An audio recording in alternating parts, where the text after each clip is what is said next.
Diaspora FM, le journal.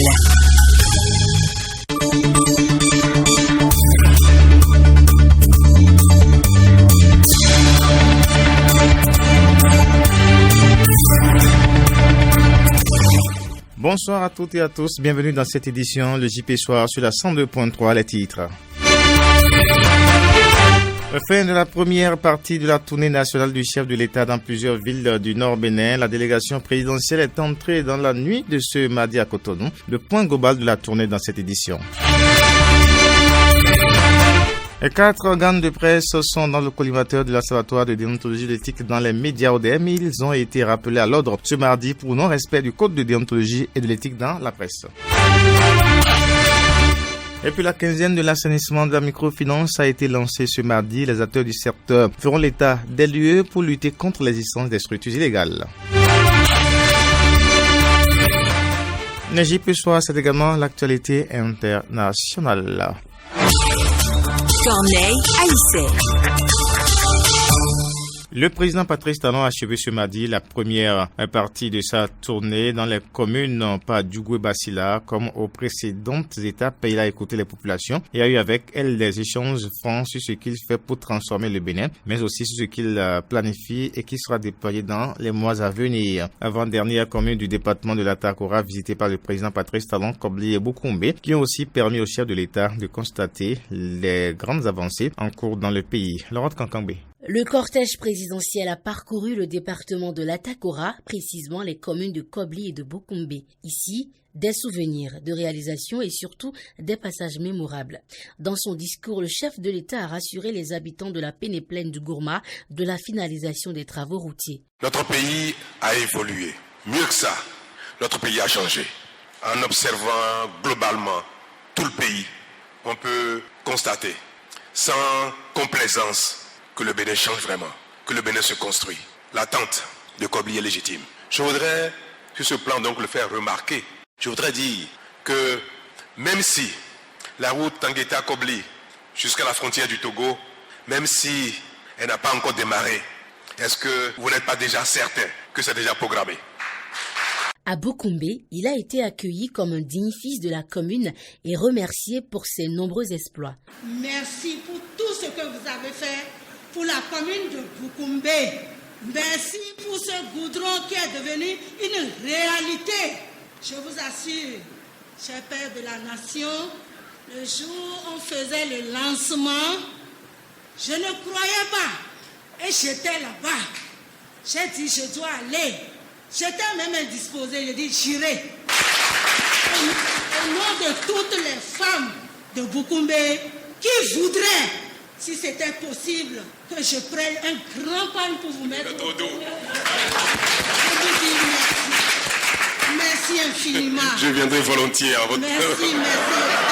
Après la ferveur de Materi et Kobli, Boukoumbe porte le président Talon au pinacle de la gloire. Les échanges ont notamment été axés sur les infrastructures routières, la sécurité et le tourisme. Boukoumbe est une cible pour nous, pour l'intérêt de tout le Bénin et pour l'intérêt de la cité des Tata. Pourquoi tout de suite nous avons entrepris de faire la voie? C'est pas seulement pour la beauté de la voie, c'est bien parce que nous avons, dès le début du mandat, voulu démarrer tous les programmes qui sont liés au tourisme. Dans les autres programmes d'eau, dans les autres programmes culturels, il y a un package qui englobe tout ça. Et nous sommes tenus de les réaliser ici pour que ce paquet soit une réalité. La délégation présidentielle et les citoyens de Boukoumbe garderont de très bons souvenirs de cette étape de la tournée dans le septentrion. La commune de Materi, dans le département de l'Atakora, est la troisième commune visitée par le président Patrice Talon au cours de sa tournée. Les échanges directs qu'il a eus avec la population lui ont permis de toucher du doigt les besoins des populations. Ayat Foué nous fait le point. Materi, la plus grande commune du département de l'Atakora, a également reçu la visite du président de la République. À l'entame des échanges directs entre Patrice Talon et la population de la terre des Kassa, le président de l'association de développement de cette commune, en souhaitant le bitumage de la principale route menant à Materi, a rappelé toute son importance. L'aménagement et le bitumage de cette voie desservira non seulement le chef-lieu de la commune, mais aussi reliera le Togo et le Bénin. Elle est d'une importance majeure pour une intégration régionale fructueuse pour les États de l'espace UEMOA, voire de la CEDEAO. Après avoir écouté les doléances des uns et des autres, le chef de l'État a révélé son programme de développement pour la commune de Matéri. Ce que nous sommes en train de programmer, ce que nous sommes en train de faire, l'investissement qui est en cours pour le tourisme et indirectement pour Matéri, c'est pour drainer des millions de touristes. Quand on veut construire l'aéroport de Cotonou, pour améliorer l'aéroport de Cotonou, les milliards qu'on investit là-bas, ça n'enlève de rien. Une bonne partie, c'est pour le tourisme. C'est pour que les milliers de touristes qui viennent dans le parc. Parce que l'état de l'aéroport compte dans l'attractivité du pays, dans l'attractivité du parc. Il y a beaucoup de choses que vous ne savez pas, que les uns et les autres vont commencer à découvrir, à faire pour gagner de l'argent, pour que toute cette zone devienne une zone de richesse touristique, pour que les gens gagnent de l'argent, pour que la mairie gagne de l'argent, et de sorte que Matéri n'aura rien à envier, ni à Cotonou, ni à Parakou, ni à Bomé, ni à Porto-Novo. Et ça, ayez confiance que dans mon cœur, dans ma raison, je sais que cette ville qui, en même temps, profitera des investissements du gouvernement mieux que quiconque. Par ailleurs, au rêve formulé des populations de Matéri de se voir dotées d'un stade, Patrice Talon en a fait une évidente promesse avant de poursuivre sa tournée nationale vers d'autres destinations. Le ministre de la Communication, de la Poste, porte-parole du gouvernement, a fait le point de la première phase de la tournée nationale du chef de l'État, Alain Soro-Orla. 5e journée de la tournée présidentielle qui a marqué les arrêts de Matéri, Kobli et Boukombe.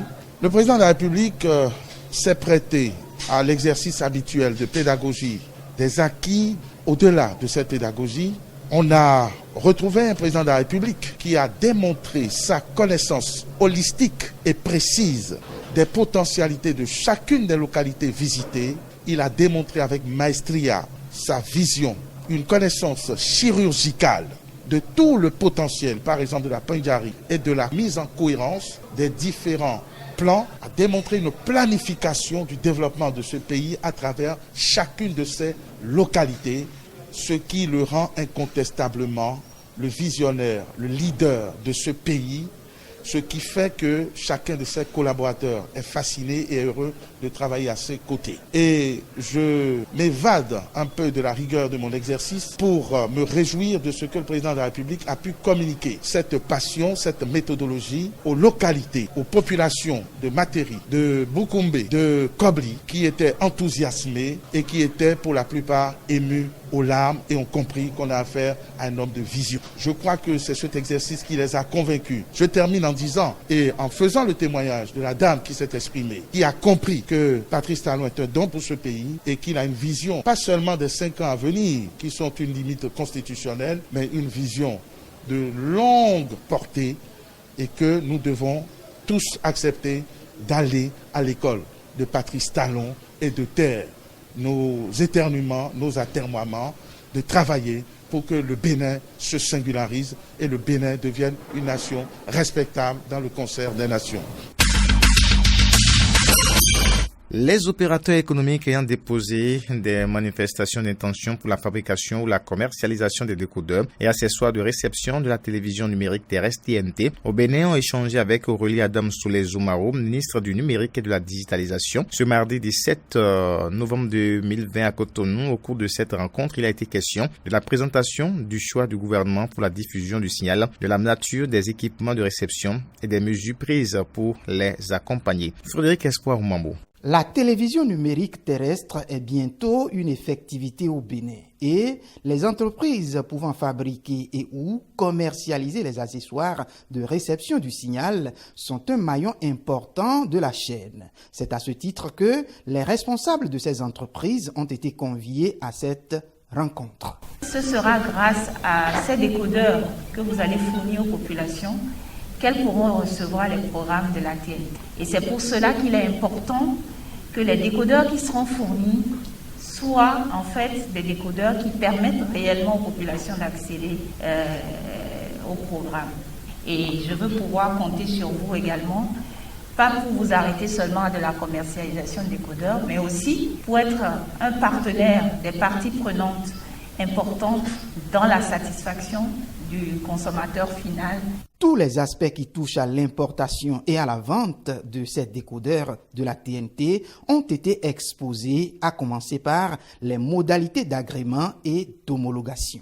L'opérateur économique qui désire vendre les décodeurs aux populations doit adresser une demande d'agrément ou d'homologation à la HAC. Ce dossier doit comporter un dossier administratif, un dossier technique et un échantillon de l'équipement à commercialiser. Selon le directeur général des impôts, l'État béninois a décidé d'accompagner ces entreprises. Et la loi de finances rectificative pour la gestion 2020 a prévu une exonération des droits et taxes lors de l'importation de ces équipements. La réunion a permis au ministre du Numérique d'expliquer en quoi consiste l'option Free to Air décidée par le gouvernement. Le 7 octobre dernier, le Conseil des ministres a approuvé l'option Free to Air pour le bouquet de base. Qu'est-ce que cela veut dire? Cela veut dire que les populations vont pouvoir recevoir, à condition qu'ils possèdent le décodeur, les programmes de base en clair et de façon gratuite, sans cryptage. Donc les équipements que vous allez leur fournir devront leur permettre de pouvoir accéder au programme de façon gratuite et en clair, le programme de base. À rappeler que 2 types d'antennes sont attendues. Il s'agit d'une antenne à faible gain pour ceux qui sont dans les zones proches des émetteurs et une antenne à fort gain pour les zones éloignées. L'Observatoire de la déontologie de l'éthique dans les médias, conformément à ses prérogatives de réguler la presse béninoise, a effectué une sortie ce mardi 17 novembre 2020 au regard des plaintes enregistrées à propos de 4 organes de presse pays émergents, Actu Express, Flash Info et l'enquêteur qui ont violé 7 articles. 5 décisions ont été rendues par l'ODEM. René Adéniyi, vice-président de l'ODEM, a invité à cet effet les organes de presse au respect strict des différents codes. Suivons ses propos au micro de Ayat Foui. L'ODEM est là, pas pour jouer aux gendarmes, mais pour réguler la presse, pour essayer de donner des conseils, pour essayer de rendre plus professionnelle notre presse. Et c'est le souhait de nous tous. Nous tenons également à vous dire que nous invitons les uns les autres à respecter le code de déontologie et de l'éthique de la presse béninoise. Si nous respectons tous ensemble ce code, je crois que nous aurons encore une presse plus responsable, plus professionnelle. Et ça va faire l'honneur du Bénin et de sa presse. En cette veille des élections présidentielles, le moment venu, nous allons faire encore une sortie médiatique pour inviter les uns les autres à plus de respect de ce code et de tous les autres codes, notamment le code du numérique. Nous sommes journalistes, nous devons avoir conscience que nous devons être professionnels, respecter les codes, le code de déontologie et de l'éthique, le code du numérique et soyons responsables pour que vive le Bénin. Les e-marchands et les consommateurs boycottent le 8 décembre prochain les produits e-services, à savoir mobile money, crédit, appel et forfaits Internet qui ne seront pas disponibles toute cette journée-là. L'association des consommateurs, la voix du consommateur et les réseaux des e-marchands, le Remasfeed, se donnent la main pour arrêter l'arnaque qu'ils subissent. Ils l'ont annoncé hier au cours d'une conférence de presse. Suivant le reportage de Peggy Ludovic Dagba. Le 8 décembre 2020, nous allons paralyser le secteur du numérique, notamment le mobile money et puis les services de réseau mobile, c'est-à-dire Internet, appel. 0 achat ou vente de crédit et forfait, 0 appel, 0 Internet, 0 transaction mobile money. Par ce mot d'ordre, le président de l'association La Voix du Consommateur, Robert Acrobessi, en collaboration avec les e-marchands béninois, entend protester contre les abus que subissent les e-marchands de la part de leurs partenaires, les réseaux GSM. Christelle Ayerson, présidente du réseau des e-marchands béninois, nous présente ici leurs exigences à travers ce boycott. Les e-marchands, distributeurs des produits Momo, exigent la relecture des contrats dont les clauses sont léonines. Nous exigeons le respect de l'article 20 du Code du numérique. Toutes les stratégies sont trouvées pour vider le fonds de commerce, blocage de cibles, arnaques diverses, orchestrées par plusieurs cybercriminels, dont des agents des opérateurs. Malgré nos plaintes auprès de l'opérateur MTN, Mobile Money, rien n'y fit. Acte au braquage des fonds de commerce, des e-marchands, distributeurs des produits Momo. Les consommateurs payent le prix fort à la forfaiture qui a nom Robert Acrombassi. Les consommateurs se plaignent régulièrement de ce que qui aurait perdu 250 000 francs sur son compte mobile money, qui de 50 000, qui de 5 100 francs x 2. Mais là, on ne sait plus où est passé l'argent. C'est-à-dire, vous n'avez pas la preuve que vous avez connu une transaction avec un tierce et que l'argent est parti sur tel compte. L'argent disparaît et vous n'avez aucune trace. Et lorsqu'on interpelle l'opérateur concerné, malheureusement, pas d'historique pour le client, alors que c'est notre droit d'avoir accès à l'historique. La suite de ce boycott sera fonction de la réaction des opérateurs GSM et surtout des autorités du secteur et principalement du président de la République à qui le défenseur des consommateurs demande de prendre ses responsabilités afin de faire cesser l'arnaque. Diaspora Info Soir se poursuit. La campagne nationale Zéro Palu, Je m'engage et l'initiative Zéro Palu, les entreprises s'engagent au Bénin ont été lancées hier à Cotonou. La cérémonie a réuni les autorités sanitaires, chefs d'entreprise et partenaires techniques et financiers, suivant le compte rendu de Laurent Roland-Tonné-Guiquès. 400 000 décès en 2018 et plus de 90% survenus en Afrique subsaharienne, c'est le triste bilan du paludisme malgré les efforts faits. L'année dernière, 3 234 décès sont dus au paludisme au Bénin. Pour inverser cette tendance et mettre fin à cette maladie, la campagne Zéro Palu Je m'engage et l'initiative Zéro Palu, les entreprises s'engagent, ont été lancées ce mardi 17 novembre 2020 à Cotonou. En dehors des défis liés aux parasites, aux vecteurs et à l'environnement, nous devons faire face à un autre défi qui est celui du comportement, qui fait qu'aujourd'hui, le paludisme se présente comme une maladie du comportement, augmentant ainsi les difficultés pour son contrôle. Plus de 2 millions de cas dénombrés en 2018 au Bénin, entraînant l'absentéisme, la perte de la productivité, l'augmentation des dépenses allouées au traitement de personnes malades de paludisme, des conséquences liées au paludisme pour les entreprises. Le secteur privé béninois a intérêt donc à s'associer à la lutte contre cette maladie. Raison pour laquelle l'initiative de EcoBank Zéro Palu, les entreprises s'engagent, vient à point nommé pour créer le cadre idéal au secteur privé, aux directeurs de sociétés que nous sommes, aux pères et mères de famille que nous sommes, de jouer notre partition pour un Bénin exempt de paludisme. Le paludisme est la première cause de consultation, la première cause d'hospitalisation et la première cause de décès depuis de longues années au Bénin. Des efforts consentis au plan mondial pour faire baisser le nombre de cas et de décès liés au paludisme au cours des 10 dernières années ont permis de sauver plus de 7 millions de vies et éviter plus d'1 million de cas. Mais la charge de morbidité et de mortalité du paludisme demeure toujours lourde. Et c'est pourquoi la Commission de l'Union africaine et le partenariat Rockback Malaria ont lancé à l'échelle du continent en juillet 2018, dans la dynamique d'une mobilisation plus accrue des ressources, le mouvement Zéro Paludisme Je m'engage. La campagne Zéro Palu Je m'engage que nous lançons ce jour vise d'abord à témoigner de la priorisation de la lutte contre le paludisme par les plus hautes instances de l'État béninois. Elle vise à apprécier les efforts, les défis et les succès de la lutte contre le paludisme au Bénin. Et enfin, elle vise à lancer un appel au secteur privé afin qu'il s'engage à participer de manière pérenne à la lutte contre le paludisme. Cette initiative adoptée par 55 chefs d'État et de gouvernement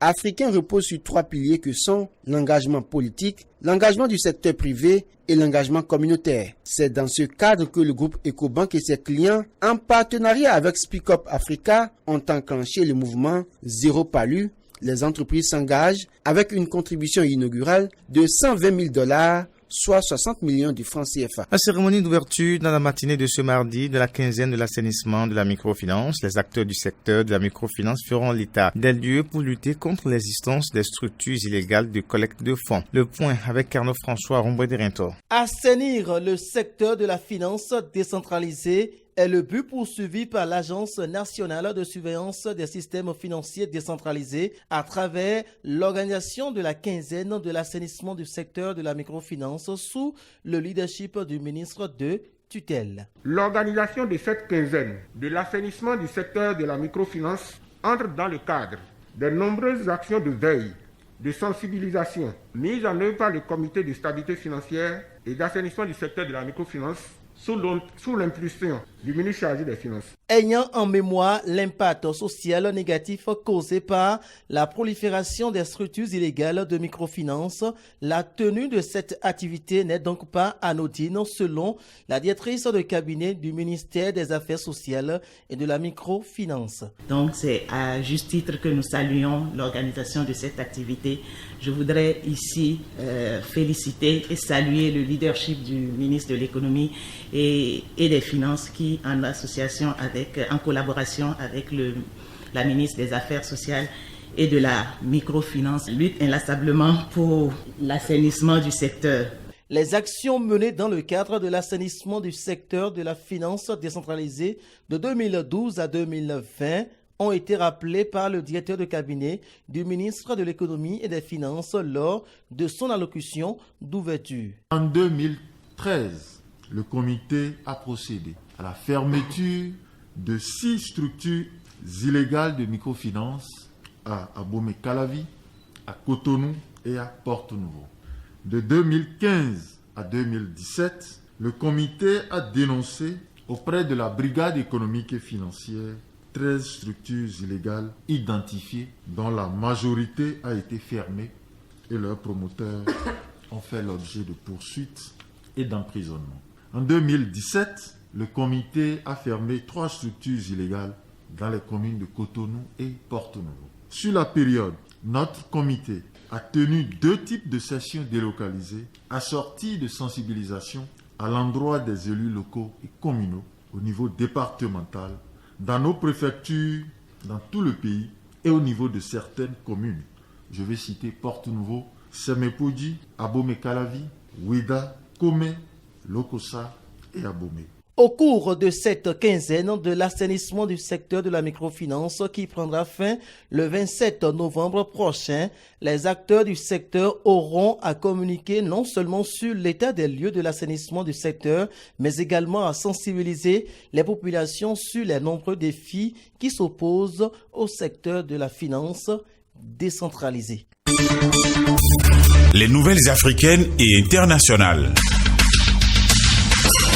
En Côte d'Ivoire, le RHDP tenait mardi soir un conseil politique pour faire le point des élections de la période qui a suivi. Alassane Ouattara s'est exprimé face au cadre du parti au pouvoir et ce, alors que le climat politique est toujours tendu. Alors que les combats se poursuivent en Éthiopie, la région observe de près le conflit, notamment les pays voisins comme Djibouti qui a une frontière avec l'Éthiopie. Hier mardi, Gedou Angadash, conseiller à la sécurité du Premier ministre éthiopien Abiy Ahmed, a été reçu par le président djiboutien Ismaël Omar Guelleh pour évoquer la question du Tigré, les Djiboutiens qui soutiennent fermement le gouvernement d'Addis Abeba. La France a franchi le cap des 2 millions de cas confirmés de contamination par le Covid-19 depuis le début de l'épidémie, a annoncé mardi le directeur général de la santé Jérôme Salomon. Ce dernier a précisé qu'il y avait par ailleurs un nombre inégalé de 33 500 patients Covid hospitalisés dans le pays.